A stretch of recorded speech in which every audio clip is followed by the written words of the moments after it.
Konnichiwa, street dogs, watashi wa Eddie Kim desu. Alright, currently out here in Providence, no, not Providence, Westerly, Rhode Island, my new favorite home, chilling with my homeboy Tim. Anyways, so the basic gist and the thought. Build an empire of yourself. So what does that mean? So I think the big issue is that we're all trying to create a next quadrillion-dollar company, and the weird thing is that Silicon Valley thinking is kind of brainwashed a lot of us, is that we think to be selfish is evil. Rather than people wanting to become self-employed entrepreneurs, we all seem to just want to get like a cush job at Google or Apple or Amazon, Facebook, whatever, or Pixar. And there's no more entrepreneurial spirit that is self-directed towards building yourself. So certainly there's lots of entrepreneurs, you know, a lot of people in Y Combinator and stuff like that, and you know, me, Cindy, Kevin, June, Annette, and you know, Ben and stuff like that. And also my new friend Soren, we applied to Y Combinator a few times for arsbeta.com. And I think the issue is, it seems that most people who are building companies or platforms and things right now is they want to build it in order to sell it for $1 quadrillion and then just spend the rest of their lives doing whatever degenerate stuff they want to do. Now the problem then is we're no longer building real companies or real things that people might actually really want.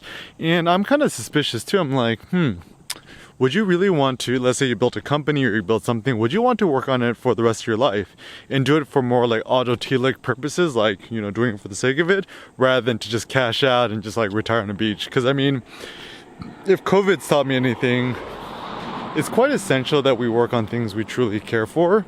And I kind of like this notion of building your empire of yourself. So your most important brand, your greatest gift is your first and last name. It's probably the best gift that your parents gave you. And it seems like the goal of life is augmenting yourself to the maximum, to focus on your own self-development, your own self-cultivation. And you know, it's funny too, because like you think about the ancient Babylonian Empire, you think about the Roman Empire, and now we think more about the American Empire. Sooner or later, all empires will fade, but people and names tend to remain.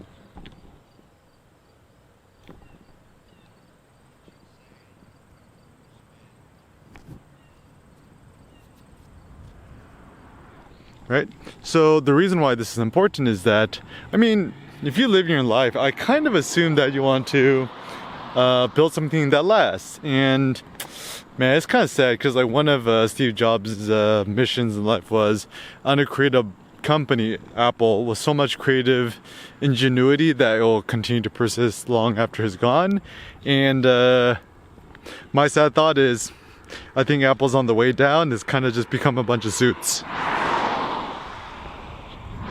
Like Apple's becoming the new Microsoft, and I actually find it quite low-key scummy that Apple is now just doing, like, you know, they're getting into the credit cards and the banking, and they're offering interest-free payments to effectively poor people. And Apple is going to become the next like loan shark, Predator 2.0, and it kind of rubs me the wrong way. But anyways, so in today's kind of brave new world, I don't know, I think it's the best time right now to be insanely idealistic, to only really work on things you care for. I mean, now we got fast Wi-Fi, we got clean fresh air and stuff like that.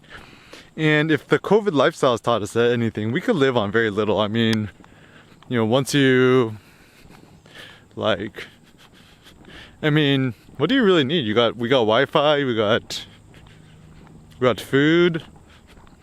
So it seems that anything you gotta really work on, like there's nowhere to go anymore. Like even let's say you buy a Lambo, right? So ain't no club to go to flex your Lambo, or, you know, even wearing fancy clothes. There's no bars or restaurants really open. And so I think right now people are kind of dealing with the unsavory fact that people must, you know, kind of live for themselves. And there's a lot of people who tend to be busybodies, who kind of want to intrude in the lives lives of others. And yeah, I think now this Brave New World is going to be focused more on your own self-cultivation and stuff like that. So building your own empire yourself means, you know, work out a lot, get super duper swole, keep maximizing your muscular gains, eat more meat, eat super cheap cuts of meat. I'm like loving that I could buy pork for 99 cents a pound, or even buy ground beef for $3 a pound. I've been trying to aim for about like 5 to 6 pounds of meat a day. Looks like I'm actually doing pretty good. Work out a lot and actually augment your mind. I think right now is the best time to start a blog, a vlog. People are hungry for information, content, substantive ideas and stuff like that. And it really seems like at this point, the more you produce anything, the better. It doesn't have to be good, it doesn't have to be scripted, whatever. It just has to be honest. And you're not doing it for the clicks or the ad revenues and stuff like that. And I'm actually really anti ad revenue. It's better to adopt like kind of this poor Zen, monastic, techno Zen lifestyle, where you might live somewhere in the countryside. Like you could live somewhere with like you know,